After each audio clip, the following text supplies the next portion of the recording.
Laksa-laksang mga jackfish o talakitok ang sasalubong sa ilalim ng tubig. Kaya naman, kinagigiliwan ng mga turista at lokal ang mga natatanging palabas ng mga isda.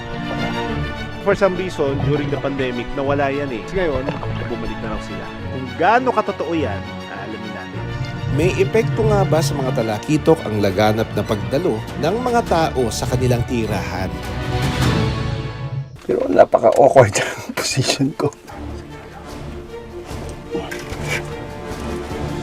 Sa wakas, may nakita kami. Natras ako doon. Tila isang ordinaryong butiki, pero may kakaiba palang katangian. Parang siyang malit na tuko. Ang galing niya magtago dito sa mga singit-singit ng kuweba. Puporma lang ang itsura niya, laki ng ulo.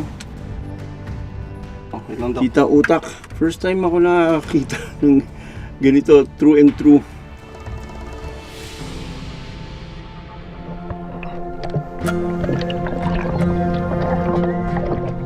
Handa ka bang pumasok sa ibang dimensyon? Sa Batangas, isang kakaibang mundo ang nabubuksan sa ilalim ng dagat. Daang-daang mga isdang kumikinang ang balat. At sabay-sabay na kumikilos na parang may sariling choreography. Laksa-laksang mga jackfish o talakitok ang sasalubong sa ilalim ng tubig. Kaya naman, kinagigiliwan ng mga turista at lokal ang mga natatanging palabas ng mga isda.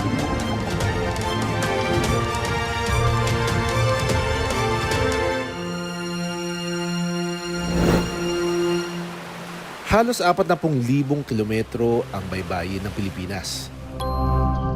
Kaya kahit saang parte sumisid, makulay ang sasalubong.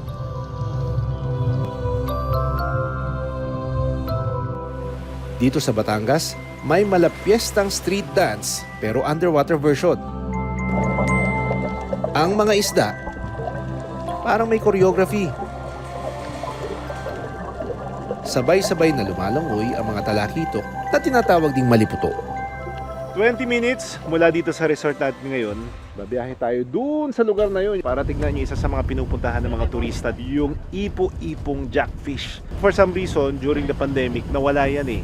Pero ang sabi ng mga divers ngayon, bumalik na raw sila. Kung gaano katotoo yan, alamin natin.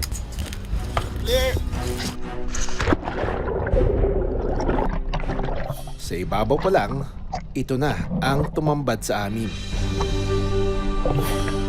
Parang nakaka-hypnotize ang malaipo-ipong paggalaw ng mga jackfish.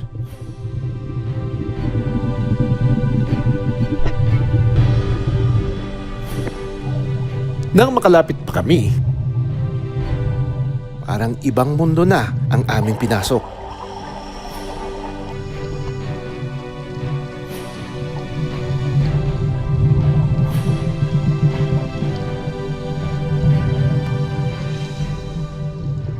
Kasabay ng mga maliputo sa paglangoy ang ilan pang lamang dagat. Isa na riyan ang bihira ng magpakita na hawksbill sea turtle. Dahan-dahan itong dinaraanan ng mga bakura. Naghahanap ng kanyang makakain gaya ng maliliit na hipon at talangka.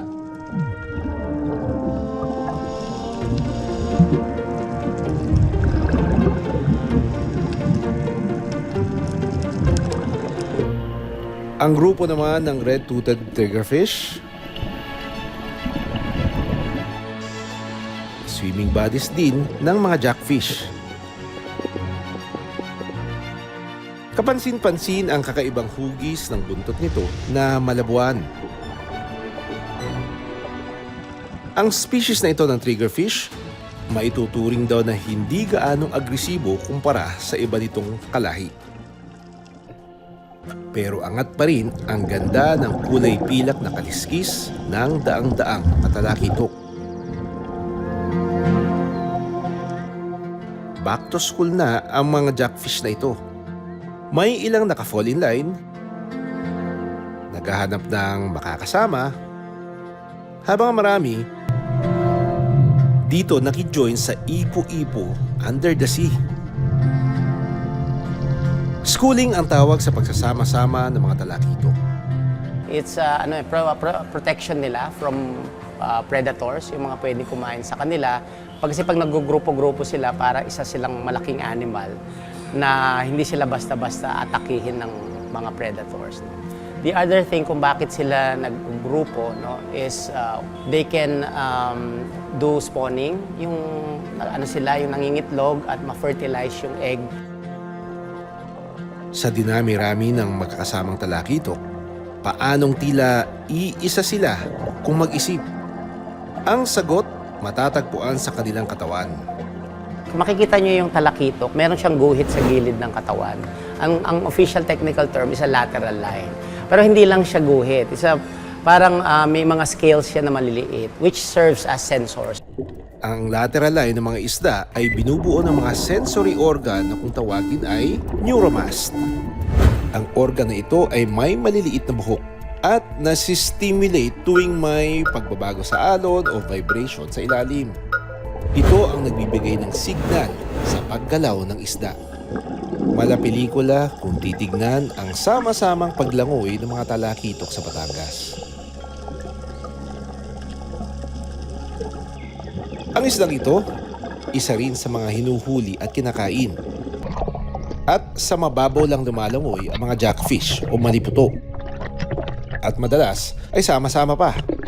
Hindi rin daw pahirapan ang panghuhuli sa mga ito. Sa tala ng Philippine Statistics Authority, bumaba ang produksyon ng nahuling talakitok sa Pilipinas kung ikukumpara noong nakaraang taon. May mga jackfish ko talaga na namuhuli at ginagawang bayan kasi known fish siya for grading.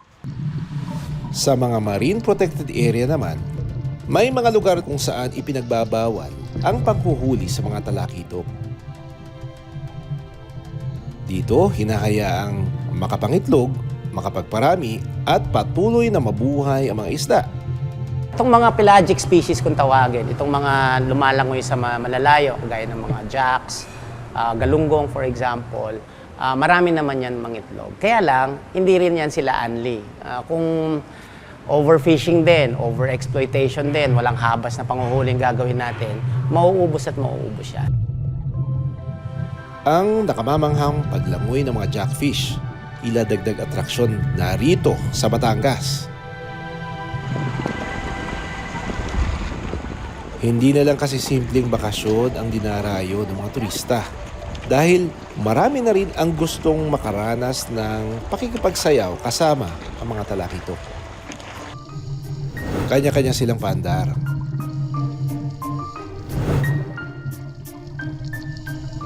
Kanya-kanyang aura.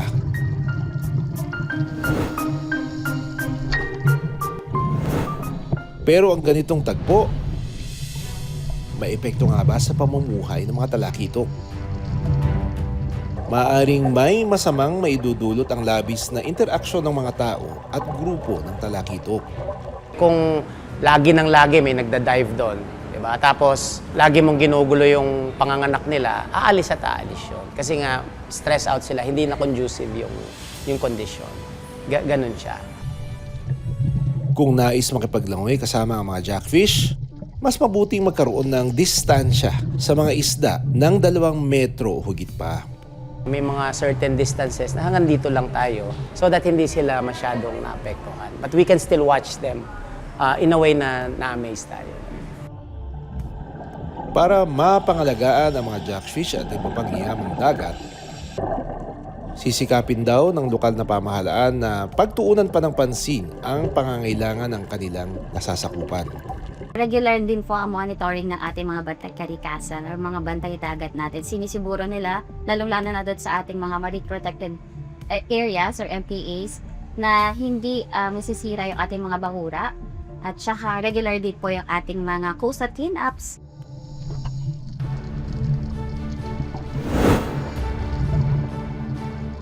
Nakamamanghang tingnan ang daang-daang nagsasayaw na jackfish.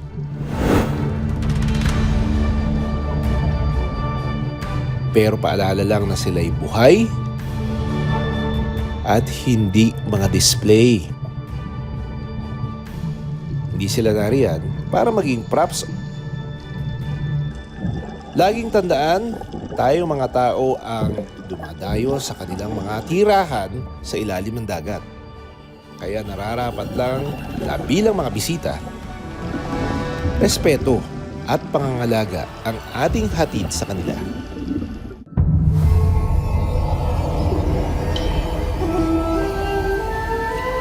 May mga mundo hindi natin nakikita. Dahil nakatago sila sa dilim. Mga kuweba na milyong-milyong taon nang hinuhubog ng tubig. At mga nilalang na dito natutong mabuhay. Sa ganitong kapaligiran, paano nababago ang isang hayop para mabuhay? At ano-ano pa kaya ang nakakubli sa dilim?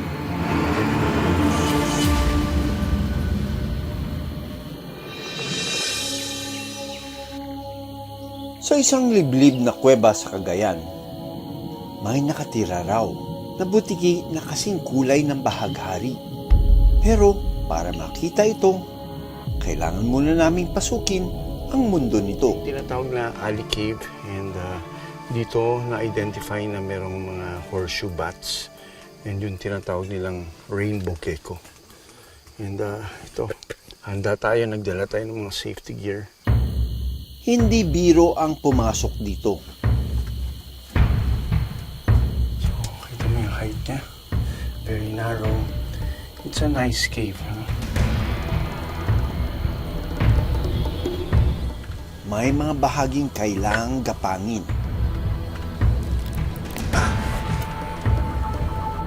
Mga lagusang halos hindi magkasya ang isang tao. Sa loob, bubungad ang malakastilong mga batong pinorma ng tubig. Sa loob ng kuweba, ang mga nakabitin sa kisame ay tinatawag na stalactites. At tinatayang umaabot ng 100 hanggang 500 taon bago mabuo ang 1 pulgada nito. Kaya bawat hakbang mahalagang mag-ingat. Isang maling hakbang lang maaaring masira ang masterpiece ng kalikasan. Dito sa ano na ito, sa kuweba na ito. So meron tayong bent-toed gecko na dinodocument dito. Pero napaka-awkward ang position ko. Ang hirap. Gapang talaga. Matapos ang kalahating oras na paggapang at paglalakad, sa wakas, may nakita kami. Ayun. Tila isang ordinaryong butiki, pero may kakaiba palang katangian. Siyang malit na tuko. Ang galing niya magtago dito sa mga singit-singit ng kuweba.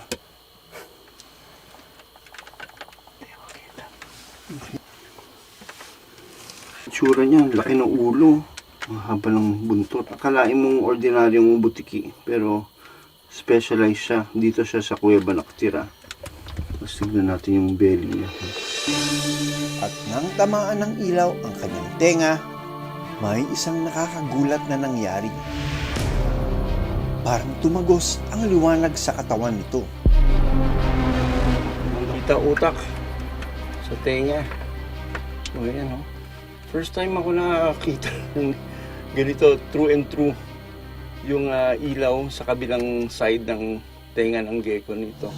Ayon sa herpetologist o eksperto ng mga reptile, kahit mukhang manipis at tumatagos ang ilaw sa tenga ng butiki, malakas daw ang pandinig nito. Ito yung isang katangian ng mga geckonids o yung mga butike na naggrupo na usually kasi itong mga lizards na ito, open talaga yung timpana nila, tatawagan, yung eardrums. Kasi ganun talaga yung kanilang anatomy. At ito yung unique sa mga geckonids na yung kanilang mga ears, talagang parang may butas siya.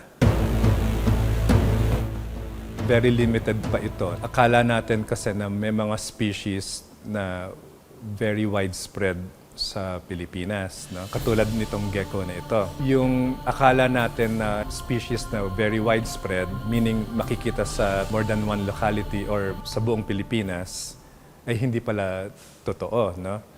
Sa Pilipinas, may mga butiki pa lang sa isang lugar lang natatagpuan. Marami tayong mga species na unique lamang sa isang lugar, sa isang isla, or sa isang habitat na kung saan sila nakikita. At ang butiking nakita namin sa Cagayan, posibleng ganito rin. So, base dito sa nakuha ninyong footages, baka isa ito sa mga hindi pa nadidiskubre. Itong particular na gecko na ito, I am quite certain na lalo na kung ito ay mapapatunayan natin na bagong uri, it would be safe to assume na dun lamang siya makikita. Tinatawag na itong rainbow gecko ng ilang lokal sa Cagayan dahil kapag tinatamaan ng ilaw ang katawan nito, lumalabas ang kapansin-pansing iridescent na mga kulay na parabang isang munting bahaghag. At sa ngayon, kakaunti pa raw ang pag-aaral sa mga hayop na nakatira sa mga kuweba at liblib na isla. Sa isla ng Catanduanes, isang kuweba ang matagal nang may dalang madilim na kwento. Noong panahon ng pananakop, dito nagtago ang mga taong maasa na makaligtas sa karahasan. Kinausukan ito ng mga dayuhan dahilan para masawi ng buhay ang mga nagtago roon, maging ang mga hayop. Makalipas ang isang siglo, may mga bagong naninirahan dito. Mga paniki.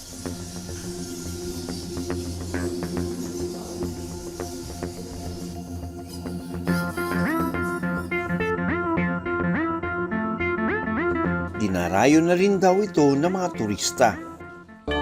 Pinasilip sa amin ang loob ng Luyang Cave ni Tatay Freddy, ang tagapagbantay nito.